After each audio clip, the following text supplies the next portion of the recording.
নমস্কার প্রিয় দর্শক, সবাইকে স্বাগত জানাচ্ছি আজকের আবহাওয়া সংবাদে। বাংলাদেশের উপর দিয়ে একটি সক্রিয় নিম্নচাপ অতিক্রম করছে। এর প্রভাবে দেশের বিভিন্ন অঞ্চলে বিরূপ আবহাওয়া বিরাজ করছে।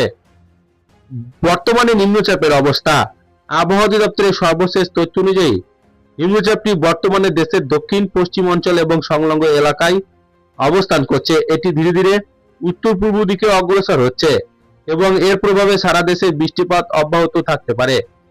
ঢাকা, খুলনা, বরিশাল, চট্টগ্রাম, সিলেট বিভাগের অনেক জায়গায় মাঝারি থেকে ভারী বৃষ্টি হচ্ছে।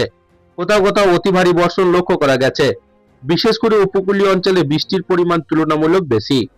নিম্নচাপের কারণে দমকা ঝোড়ো হাওয়া বয়ে যেতে পারে, যার গতিবেগ 40 থেকে 60 কিলোমিটার পর্যন্ত হতে পারে। উপকূলীয় এলাকায় এর গতি আরও বাড়তে পারে। ফলে সমুদ্র বন্দরগুলোকে 3 নম্বর স্থানীয় সতর্ক সংকেত দেখাতে বলা হয়েছে। উত্তাল সমুদ্রের কারণ সকল মাছ ধরা নৌকো বা ট্রলারগুলোকে নিরাপদ আশ্রয়ে থাকতে বলা হয়েছে। নদী বন্দরগুলোকেও সতর্কতা থাকার চলাচল এবং সতর্ক করার নির্দেশ দিয়েছে প্রশাসন। উপকূলীয় নিম্ন অঞ্চলে স্বাভাবিক জোয়ারের চেয়ে 1 থেকে 2 ফুট বেশি উচ্চতার জলোচ্ছ্বাস হতে পারে। তাই উপকূলবর্তী বাসিন্দাদের সতর্ক থাকার পরামর্শ দেওয়া হয়েছে।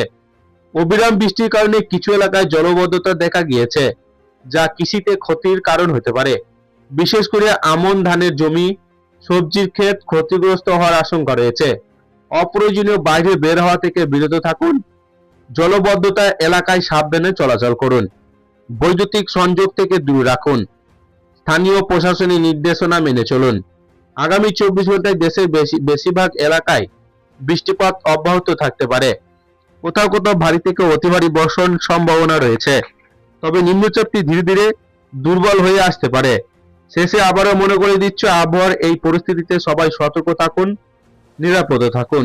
এই ছিল আজকের লেটেস্ট ট্রেন্ডিং খবর। ভিডিওটিকে ভালো লাগলে লাইক করবেন, আর এই ধরনের লেটেস্ট খবরগুলি পাওয়ার জন্য চ্যানেলটিকে সাবস্ক্রাইব করে আমাদের সঙ্গে থাকবেন।